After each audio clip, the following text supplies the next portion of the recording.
저는 어려서부터 예수를 믿었고요. 4대째 예수 믿는 집안에서 태어났습니다. 감사하게도 다행스럽게도 전 예수 믿는 게 참 좋았습니다. 그래서 늘 교회를 가까이 하고 한 번도 하나님이 계실까라고 하는 회의를 한 번도 제대로 하지 못하고 그냥 믿음에서 보면 곱게 잘 자랐습니다. 제 인생 전체를 그냥 한마디로, 가장 중요한 것 한마디로 얘기하면 그냥 단순할 것 같아요. 평생 예수 믿고 산 사람.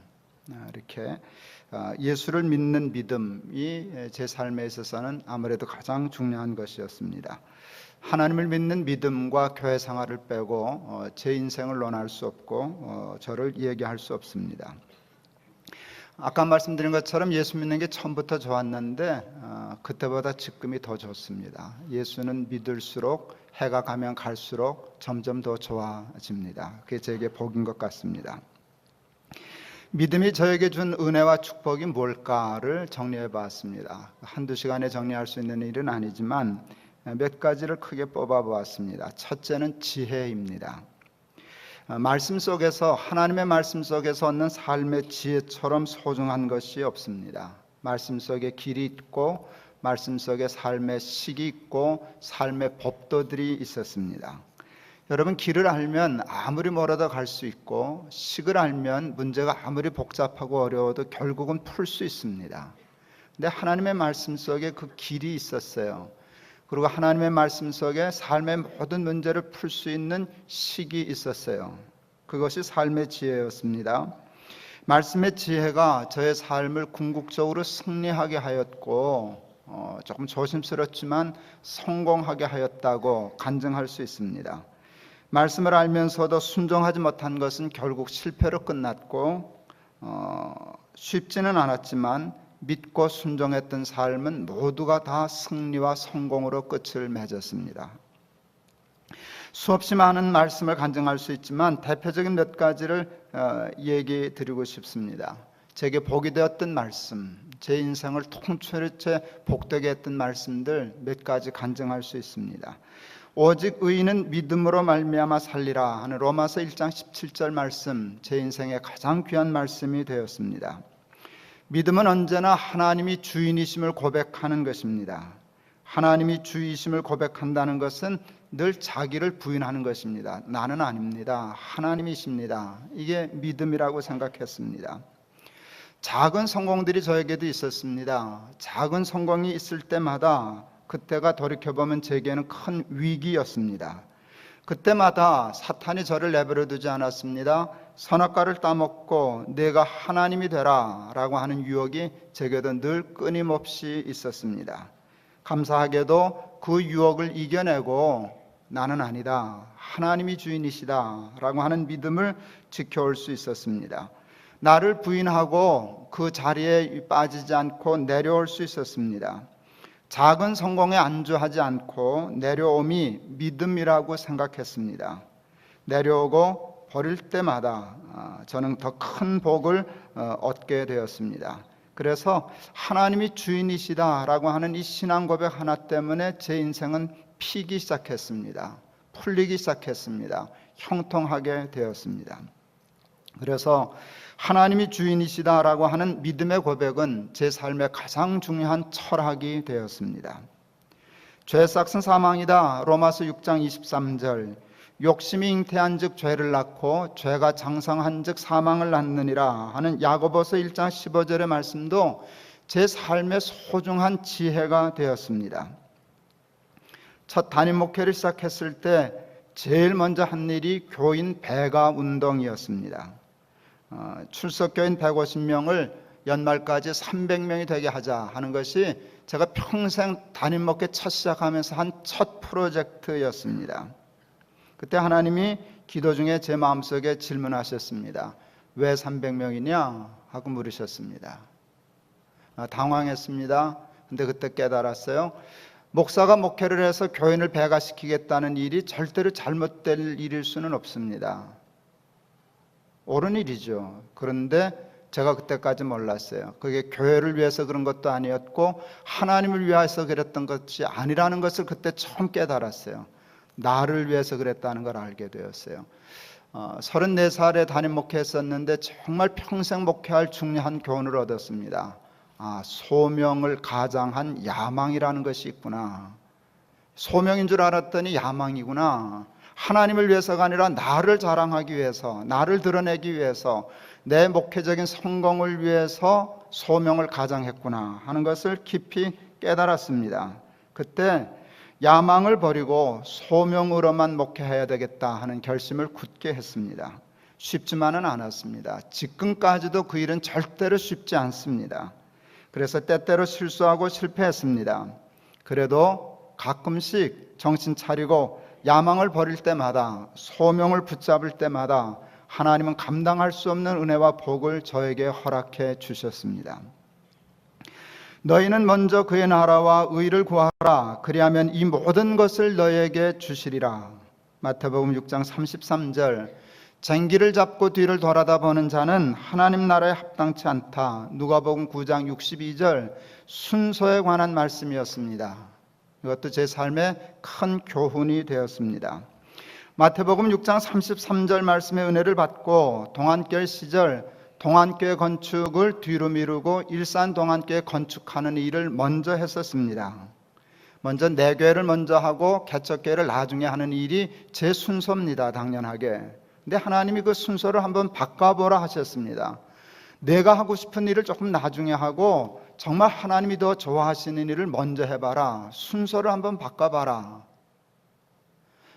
그걸 그렇게 해석하고 동안교회 건축을 3년 미루고 건축하려고 모아놨던 돈을 다 주어서 개척교회를 먼저 했었습니다. 여러분, 그것이 제 목회 인생에 있어서 가장 큰 보람과, 쓰기 참 조심스러운 표현이지만 제 목회에 큰 성공을 가져다 주었습니다. 그래서 이 마태복음 6장 33절은 제게 간증이 있는 말씀입니다. 하나님이 오르시네. 내 거 먼저 하면 좋을 줄 알았더니 내 거를 뒤에 하고 먼저 했더니 하나님이 정말 그렇게 해주시네. 동안교회는 지으려고 했던 것보다 곱절 큰 예배당을 짓게 되었습니다.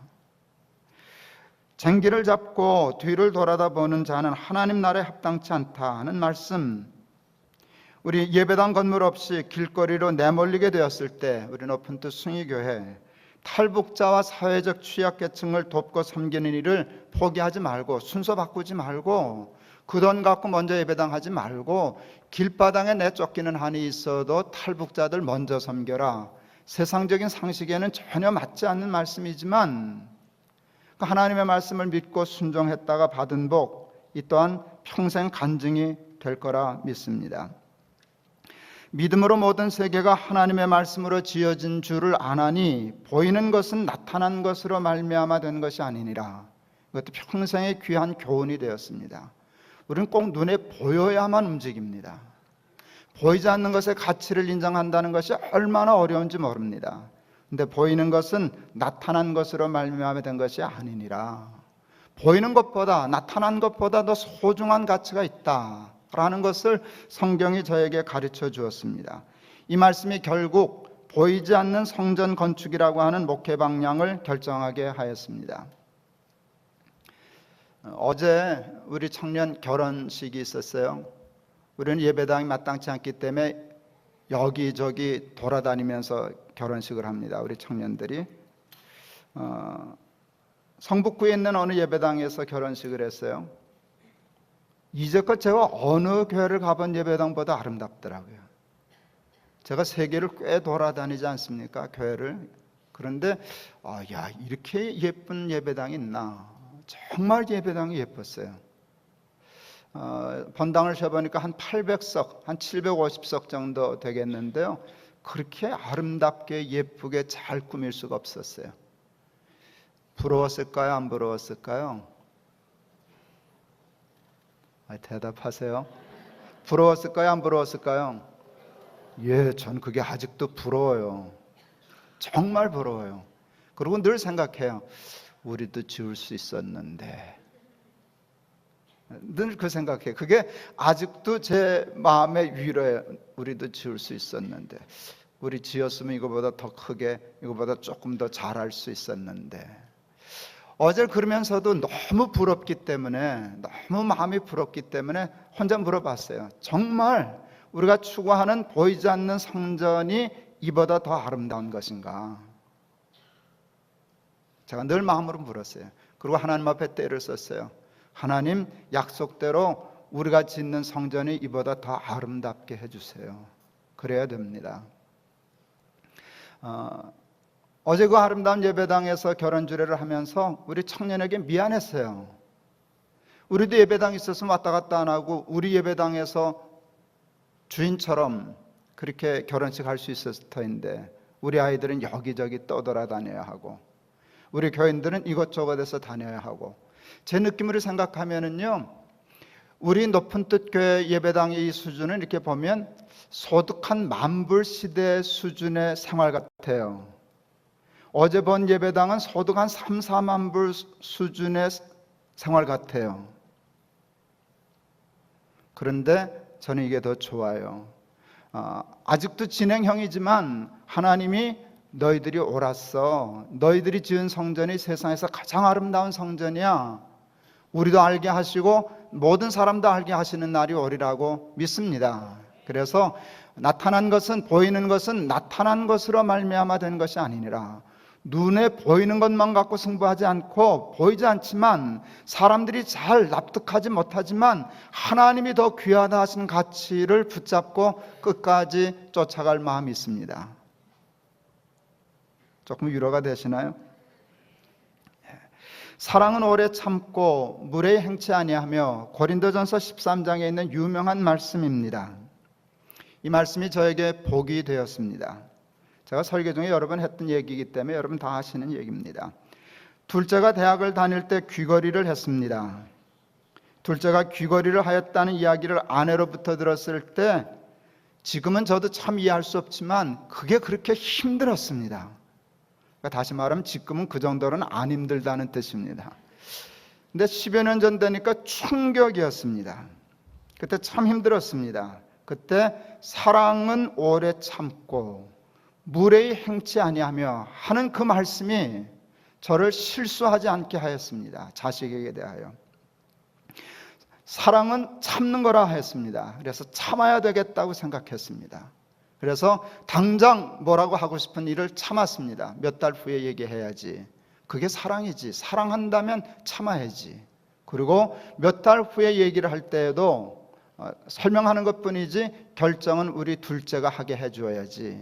함부로 내 멋대로 귀걸이를 떼게 하지는 말아야지. 그건 무례한 거야. 그건 아무리 어라도 폭력이야. 사랑은 무례 행치 않는 거야. 두 가지 결심을 했어요. 참다 얘기할 거다. 그리고 얘기할 때 무례하지 않겠다.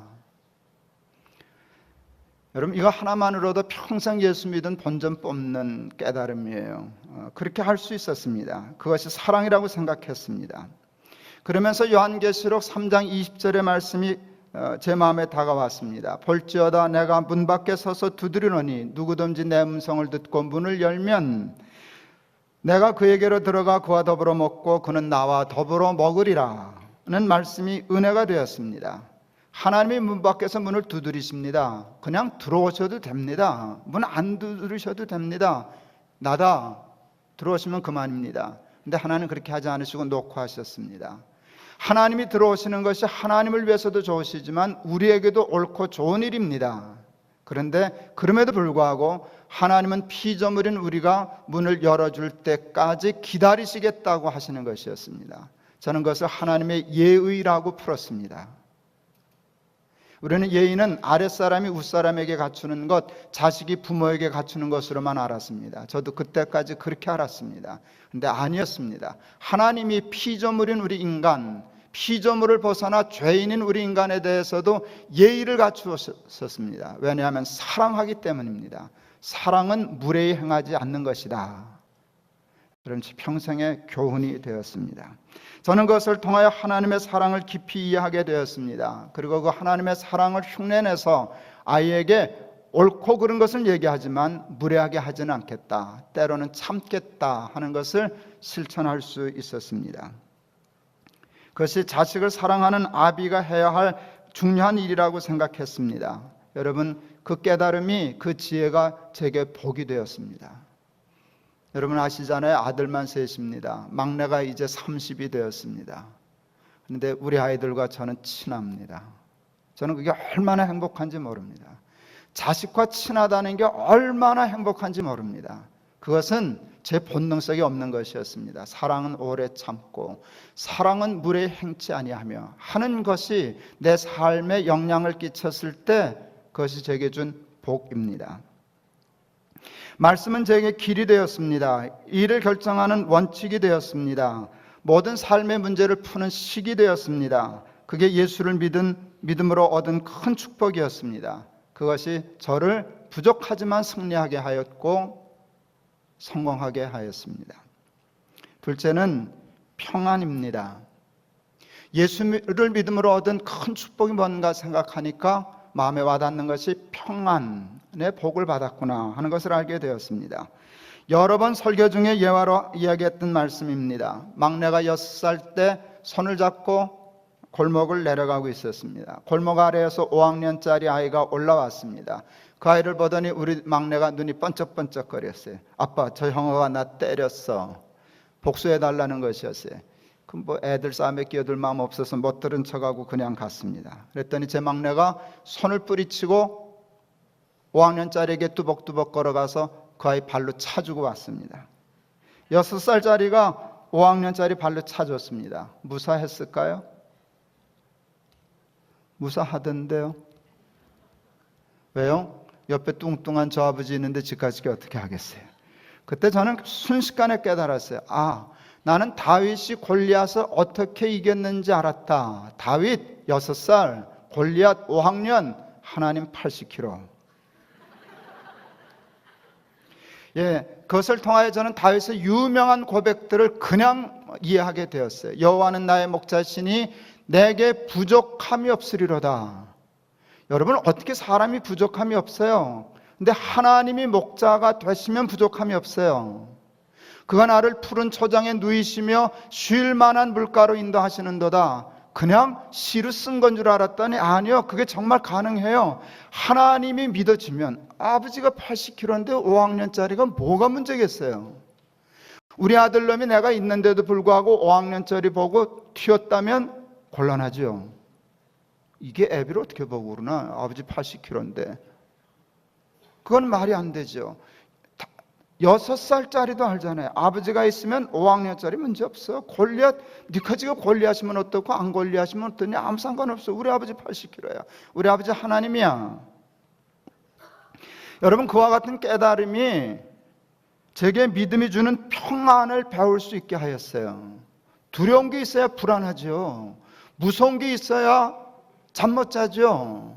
여러분, 골리앗이 없어서 그런 게 아니에요. 저는 여전히 6살밖에 안 되고 세상은 여전히 골리앗 천지예요. 근데 우리 아버지를 정말 믿을 수 있으니까 우리 아버지 80kg야. 잘 수 있어요. 누울 수 있었어요. 그게 믿음이 주는 축복이라고 믿었어요. 가끔씩 앞이 캄캄해지는 일을 당하곤 했었습니다. 최근에 일 중에 하나가 바로 우리 교회 일입니다. 출석교인 5,000명을 데리고 길가로 나앉게 되었을 때 그건 앞이 깜깜한 일이었습니다. 신기하게 두렵지 않았습니다. 여러분이 증인 서주실 수 있지 않아요. 제가 두려워하지 않았잖아요. 겁내지 않았잖아요. 초조하지 않았잖아요. 염려가 되지 않았잖아요. 여러분이 염려하실 만큼 제가 염려를 안 했잖아요. 믿음이 주는 축복은 평안이었습니다. 그것은 절대로 세상이 줄 수 없는 것이에요. 공부를 얼만큼 하면 그런 복을 받을 수 있을까요? 돈이 얼마나 있으면 그 복을 받을 수 있을까요? 아니요. 돈으로 못해요. 세상의 어떤 권력으로도 그건 할 수 없어요. 근데 평안은 하나님을 믿는 믿음의 사람들이 받는 놀라운 하늘의 축복이에요. 하나님이 믿어지니 사방으로 우겨싸움을 당하여도 쌓이지 아니하고 답답한 일을 당하여도 낙심하지 아니하고 박해를 받아도 버림받지 아니하고 거꾸로 뜨림을 당하여도 망하지 않을 자신이 생기게 되었어요. 5,000명 교인과 함께 길바닥에 내몰리게 되었을 때 절대절명의 위기라고 할 수 있는 그 순간에 제가 교인 여러분들에게 설교하면서 한 말 중에 참 건방지기 짝이 없는 말이 있었던 거 기억하세요? 여러 가지 있는데 그 중에 대표적인 말은 이것이에요. 망할 자신이 없습니다. 그랬어요. 앞으로 어떻게 될는지는 아직도 모르는데 하여튼 걱정은 안 됩니다. 망할 자신이 없습니다.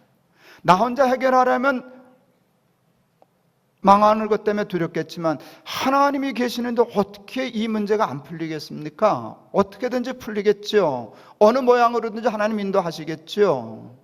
망할 자신이 없습니다. 건방지기 짝이 없는 말이었지만 여러분, 지금도 사실입니다.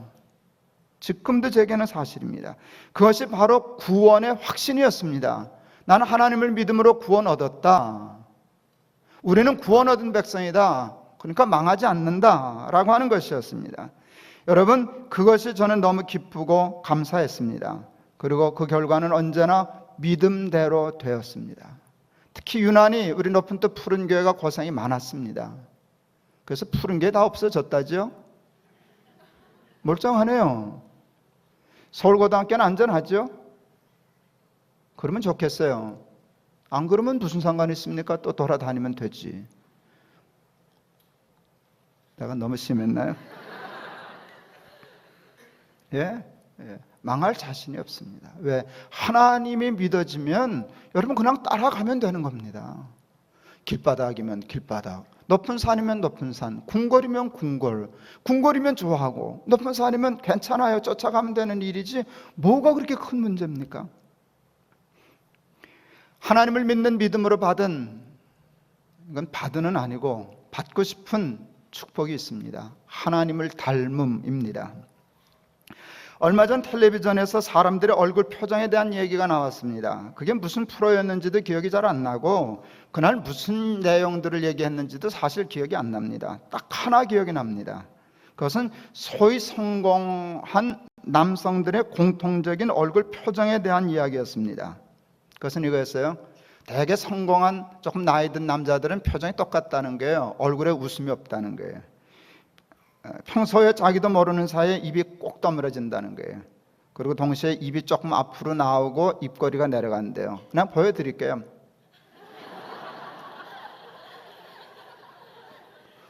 우리 아내가 옆에 딱 웃었습니다. 왜 웃었을까요? 당신도 똑같아. 정말 놀란 것은요, 그리고 부끄러웠던 것은요, 제게도 바로 그와 같은 모습과 표정이 꼭 닮아 있었다는 것입니다. 저는 평상시에 이러고 있어요. 왜? 내가 잘났다는 것이에요. 난 이제 성공했다는 뜻이에요. 나 이렇게 만만한 사람 아니야 하는 뜻이에요. 그냥 대수롭지 않은 듯 넘어갔지만 저에게는 그게 큰 도전이 되었습니다. 사람이 40이 넘으면 자기 얼굴에 책임을 져야 한다는 이야기가 있습니다. 저는 텔레비전에 나온 소위 성공하여 자기도 모르는 사이에 교만해지고 뻣뻣해져서 인간미가 점점 없어지는 그 공통적인 모습이 제게도 있다는 것이 많이 속상하고 부끄러웠습니다. 아니, 많이 속상했습니다. 그것은 내가 잘못 살고 있다는 구체적인 증거였기 때문입니다. 하나님은 사람을 창조하실 때 당신의 형상대로 창조하셨다고 오늘 본문에 말씀하고 계십니다. 쉽게 말하 사람은 하나님을 닮았다는 것이에요. 하나님이 우리를 당신 닮게 만드셨다는 것이에요. 우리 아이들은 기본적으로 저를 닮았습니다. 그러니까 외탁보다 친탁에 가깝습니다. 우리 아이들은 모두 다 저를 닮아 둘째 발가락이 깁니다. 그것은 우리 아이들뿐만 아니라 손녀딸까지 아직까지 한 놈도 어겨지지 않은 원칙입니다. 우리 아이들은 다 둘째 발가락이 제일 깁니다.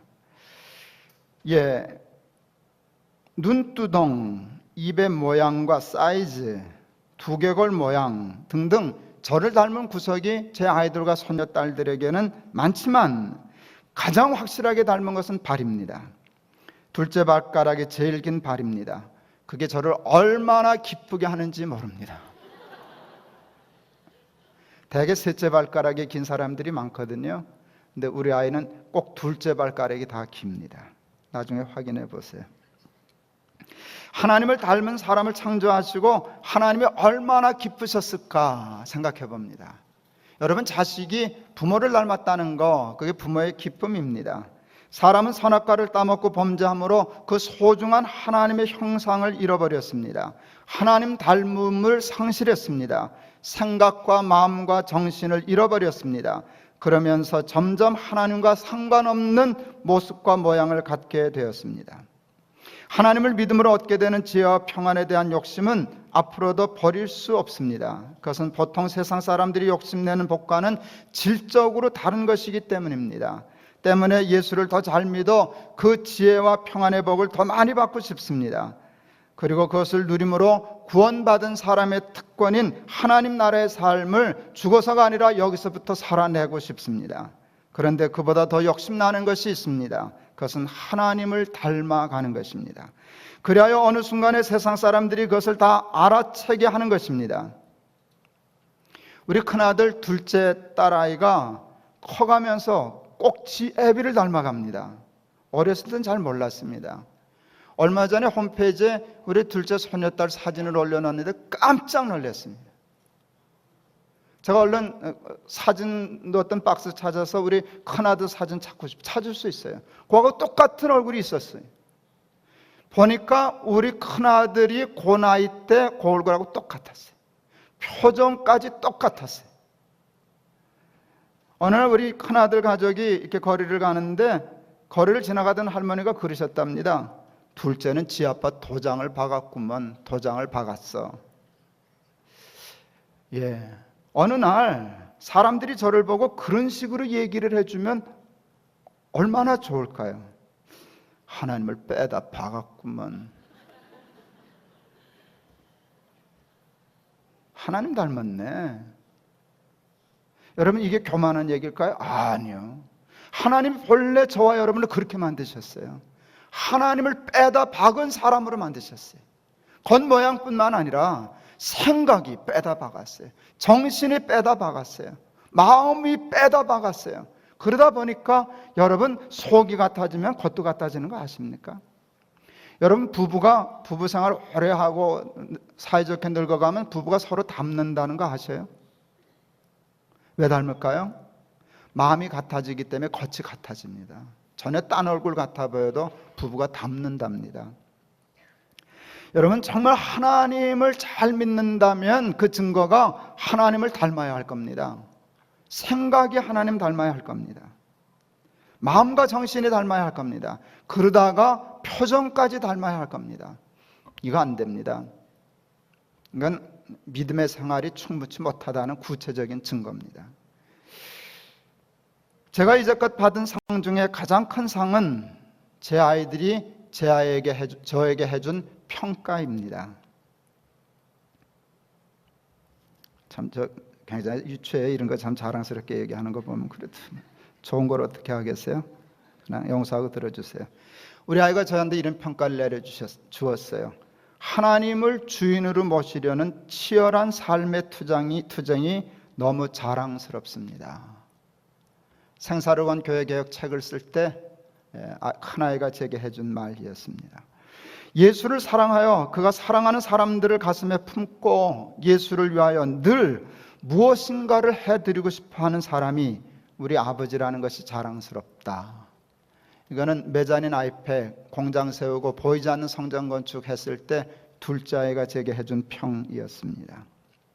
제가 죽은 후 묘비에 새겨주었으면 좋겠다 싶으리만큼 정말 분에 넘치는 감사한 말입니다. 그러나 그보다 조금 더 욕심이 나는 말이 있습니다. 그것은 사람들과 특히 제 아이들이 저를 생각할 때 저를 하나님 닮은 사람, 조금 더 교만을 떨면, 욕심을 부리자면 하나님 빼다 박은 사람, 거기까지 꼭 가보고 싶습니다. 점점 더 생각과 마음과 정신이 하나님을 닮아갔으면 좋겠습니다. 속 모양뿐만 아니라 겉모습까지도 바뀌어갔으면 좋겠습니다. 모든 일에 반듯하고 오르면서도 입꼬리 내려가지 않고 올라가고 인자하고 너그럽고 부드럽고 덕 있고 사랑 있는 하나님 닮은 사람이 되었으면 좋겠습니다. 사랑하는 교우 여러분, 여러분들도 저와 같은 욕심을 가지셨으면 좋겠습니다. 예수를 정말로 잘 믿는 사람들이 되셨으면 좋겠습니다. 그래서 예수를 믿는 진짜 복을 받으셨으면 좋겠습니다.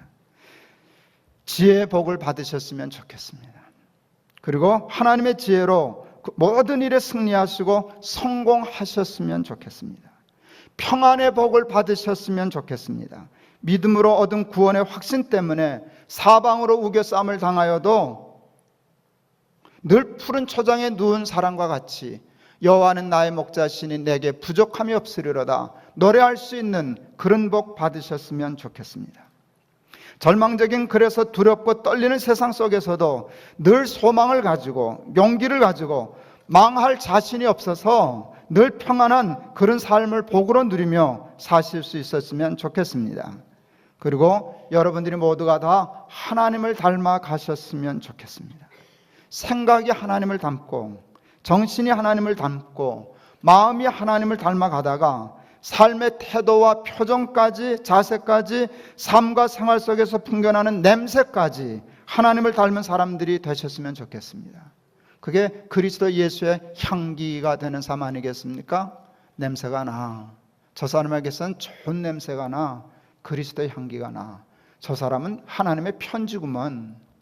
저 사람의 삶이 하나님의 편지구먼. 이게 얼마나 근사한 칭찬입니까?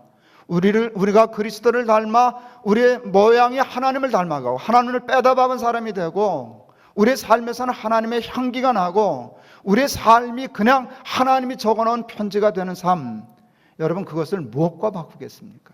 돈 몇 푼 더 벌어 부자 되는 거, 세상에서 성공하여 출세하는 거 다 좋은 일이지만 게임 안 됩니다. 그 복 받으셨으면 좋겠습니다. 말씀을 마치려고 합니다. 저는 많은 말씀 중에 오늘 말씀이 참 좋습니다. 하나님이 우리 사람을 창조하실 때 당신의 형상대로 창조하셨다는 말씀이 저는 좋습니다. 지금은 아직 부족하여 아니지만 제 본래의 모습 속에 그것이 있었다니 그것을 회복해내고 싶습니다. 이제 앞으로 몇 년이나 이 세상에서 더 살는지는 잘 모르겠으나 최선을 다하여 더 부자되고 더 성공하기 위하여 살아가지 아니하고 조금이라도 하나님도 닮아가는 삶을 살아가기 위하여 애쓰다가 하나님이 부르시는 날에 감사하며 하나님 앞에 얼른 나아가고 싶습니다. 그 복을 받고 싶습니다. 사랑하는 여러분, 여러분들도 이 복을 사모하시다가 다 이 복을 받게 되시기를 주의 이름으로 축원합니다. 기도하시겠습니다. 우리 사랑하는 높은 뜻 푸른 교회 교인들, 지금보다 예수 좀 더 잘 믿는 사람 되게 하여 주옵소서. 그리하여 말씀의 지혜를 얻게 하시고 믿음이 주는 평안을 누리게 하시고 무엇보다도 하나님 닮아가는 복 받게 하여 주옵소서. 예수 그리스도 이름을 받들어 기도하옵나이다. 아멘.